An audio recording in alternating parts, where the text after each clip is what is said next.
Hello, everybody. Today we're talking about the market revolution, often referred to as the first industrial revolution. Right, so those terms are pretty interchangeable. Most of the time I go with industrial revolution, but in US 1 it gets kind of confusing because there are actually two industrial revolutions, and when we as Americans hear industrial revolution, we usually are thinking of the second one. So I think it's easier to think of the first one as kind of the market revolution because it's changing the way markets are, organized and stuff. And then the industrial revolution comes later. But either way, our objective question for today: how did the market revolution change the United States? All right, let's get started. Before we get too deep into, exactly what the, revolution brought about in terms of change, let's remind ourselves of the current situation in America prior to the revolution. So we're talking pre-industrial right now. Pre-industrial America, you pretty much had one goal, and your goal was literally to survive. It was to keep yourself alive, it was to keep your spouse alive and your children. And the idea was literally basic survival. And this was tough because at this point, you were pretty much responsible for providing everything you and your family needed. So food, shelter, clothing, everything that you as a family consume needs to be, produced and supplied by you, which is, a big ask at this point. In this time period, about 90% of all Americans at this point live on small farms. And these farms are these self-sufficient kind of little homesteads where you would literally build your own house and you would live there. And, the women would do, the cooking and the cleaning and some of those chores, and the men would do the farming and the more manual labor, and you were literally self-sufficient. You made all the food that you were going to eat, you built all the shelter that you utilized, and you made all your own clothes, right? And these are just examples, right? But majority of Americans are living in this kind of, mindset here. Work was not specialized at all because you needed to be able to do a little bit of everything. Yes, you're a farmer, but you also need to have a wife who knows how to make clothes. And you also need to, produce as much wood as you're going to need to, survive the winter and stuff like that. So people are referred to as jacks of all trades because for the most part, you need to be able to do a little bit of everything. Now, of course, there are some things that your average person's not going to be able to do. So a lot of Americans are making their own clothes, but things like shoes and stuff are more specific. So the things that you can't make yourself on your own homestead, you would take a surplus of whatever it is you do have. Let's say you were, a bean farmer, and you would take your beans into the city or the village, and then you would barter those and trade for the things that you can't have or make yourself, like shoes and stuff like that. So barter is kind of the commerce that's being used, and labor is not specialized. Work is also seasonal because 90% of Americans are on farms, which means that in growing seasons, there's a lot more work to do than in non-growing seasons. So in winter, we do a little bit of less work in terms of like the fields and stuff, but instead you're like cutting firewood and stuff like that. And wealth at this time period is based on the land that you own and the possessions that you actually have, right? Money's kind of irrelevant at this point. Now, the family structure, what does that look like? Infant mortality rate is going to be really high, so 1 out of every 10. Families are going to be really large, and this is important. Families are large because the more people you have, the more help that you have on a farm. So if me and my husband are farmers and we have 17 kids, that's a lot. Okay, rewind, 7 kids, right? Those are 7 people who can go outside and help cut wood and help harvest our crops and help cook dinner and stuff like that. So the more people you have, the better, which are why families pre-industrial are so large. Death is also common, so blended families are going to be very common at this point. A woman may get married and have a bunch of kids and her husband dies, and then she, ends up marrying someone else who is now on his second marriage because his wife dies and he brings a bunch of kids. So now we have these ridiculously large blended families, but that's good because the more people, the more health, right? Life expectancy, very, very low. By 1800, on the East Coast, it was 36, much lower on the Western frontier. very strict gender roles.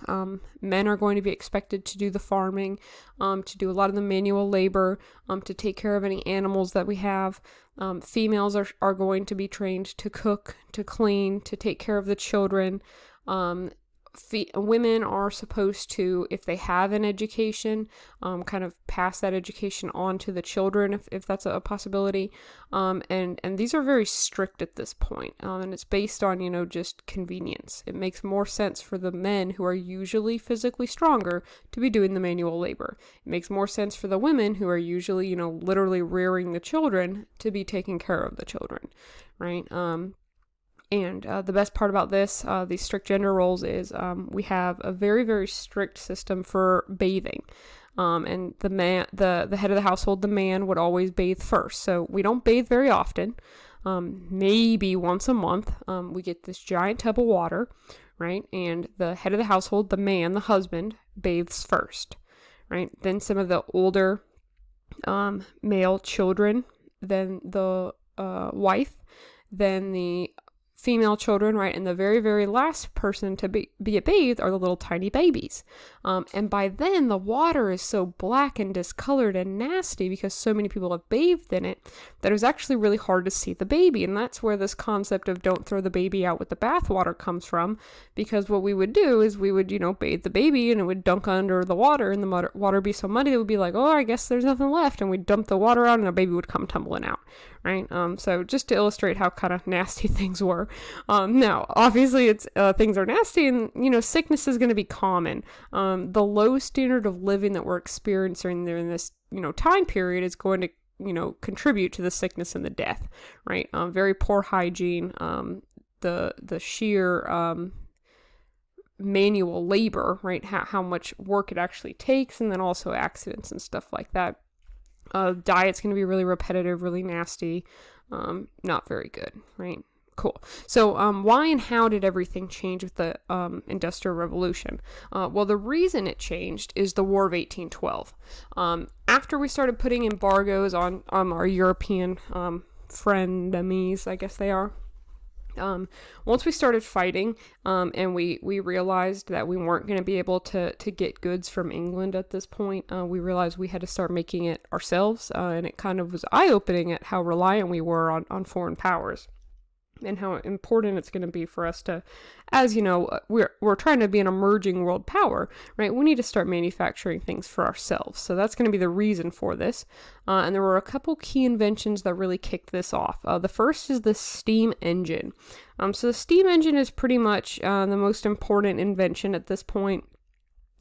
Almost every other invention is going to revolve around the steam engine. And out of the steam engine, another really important concept are the steamboats.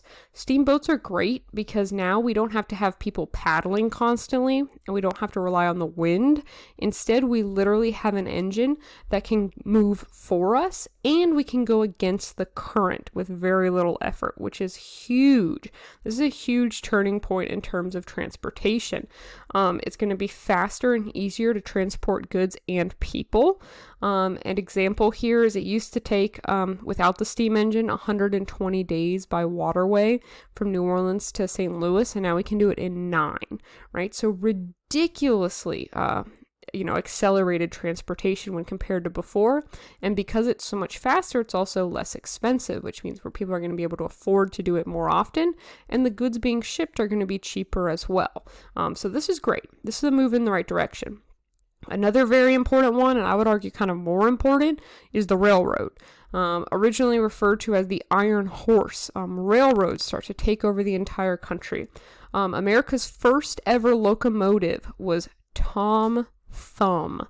It's that picture you see up in the very, very top corner, the first railroad car built in the United States in 1830 by a man named Cooper. And in order to kind of demonstrate how awesome his new invention was, he challenged a horse to a race. He said, I'm going to start my train and you're going to run your horse next to the train as fast as possible and we'll see who wins, right? Everyone gathers around. Everyone's so excited. We can't wait to see how awesome this train is. And the train starts going and the horse starts going and they're both going so fast.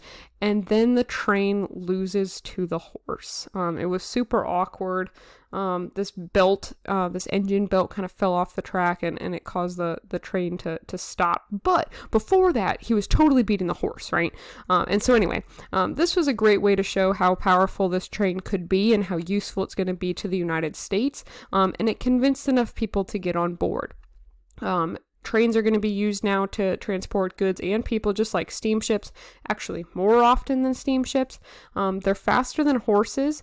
And the reason I said, more than steamships or boats, whatever, are because steamboats are obviously limited to, waterways. And we can make things like canals and stuff, but trains can literally go anywhere.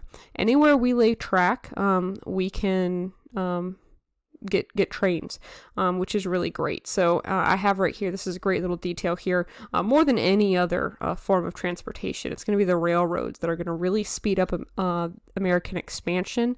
It's going to really help us settle the western frontier and the rest of the United States, and it's going to help us, communicate with the West Coast and later on really, lay the roots to America. All right, cool. When I found out that the first train was called Tom, I was like, oh my gosh, Thomas the Tank Engine? But there's no relation. So sorry about that. This is this is another interesting individual. Tom Thumb was a famous circus act around the same time period. I was really hoping there was some kind of relation, but there's not. Just a tiny little circus person. Anyway, other inventions that are important, the water frame, we're going to start spinning cotton thread. Sewing machines, we're going to start to mass produce textiles and stuff. So both the water frame and the sewing machine become prominent at this point and help mass produce textiles, which are going to create a ton of new factories and stuff like that. And then also super important, the telegraph. The telegraph is going to make basically instant communication possible as long as all the lines and stuff are set up. The telegraph, you've probably seen it in movies and stuff. It's that picture down at the bottom. What you would do is you would push that little lever down in a series of dots and dashes, and each dot and dash means a different letter. And this is, of course, Morse code. The man who created the telegraph was named Morse, and so Morse code, of course, is the way we're going to be able to communicate with the telegraph. So other important inventions, changes that all this is going to bring. Large factories are going to open up. People are going to abandon the cottage industry. That is what it's called when you make everything in your own house. Cities are going to grow. Publishing increases. Things like newspapers are going to become more prominent. At this point, by 1840, 90% of the white population was literate. 75% of all Americans were literate. Unions and strikes are going to start to form. More on that in future units. Some changes here, looking at these changes side by side. In the pre-industry, so before all this, people worked on farms or at home. Now, in the post-industry, people actually go to work. Work used to be seasonal. Now work is all around because we're doing it inside, factories and stuff. People used to have to be good at pretty much everything. Now, instead, we specialize labor. So it could be your job just to work the thread machine instead of being able to have to do everything. Instead of making what you need, you now buy what you need. And instead of wealth being based on land ownership, wealth is now based on money and how much money you actually own.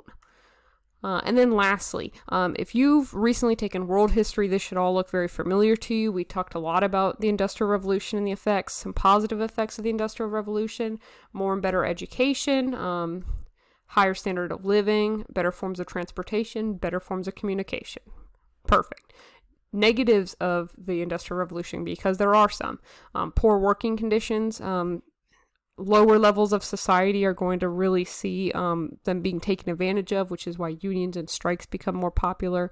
Environmental pollution, that'll escalate in coming decades. Child labor is not great, and also low wages. All right, so that was really, really quick. I could try to get through those as fast as possible. But the first industrial revolution, the market revolution, it changes the way the economy works. It changes the way people make money, and it changes the way work is actually done, right? For the first time, instead of waking up and working at your house, People are waking up and going to work. This completely changes how people work and how people live, not just in the United States, but in other countries as well. All right, that's it. Make sure to answer your objective sheets, your objective questions, and I will see you later. Bye-bye.